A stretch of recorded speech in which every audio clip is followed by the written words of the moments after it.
Minsan, hindi natin masusukat ang buhay ng isang tao sa tagal o haba ng panahong ginugol niya sa mundo, kundi sa kung paano niya ito ginugol.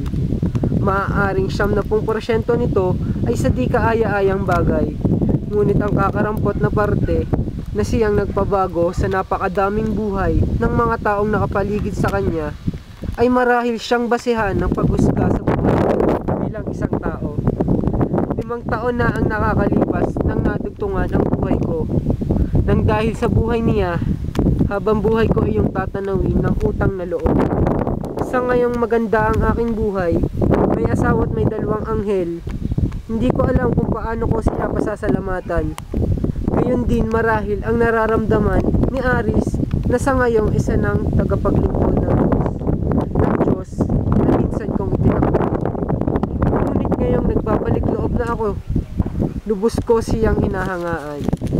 Kung nasan ka man ngayon, Bert, maraming salamat sa buhay na ibinigay mo sa akin.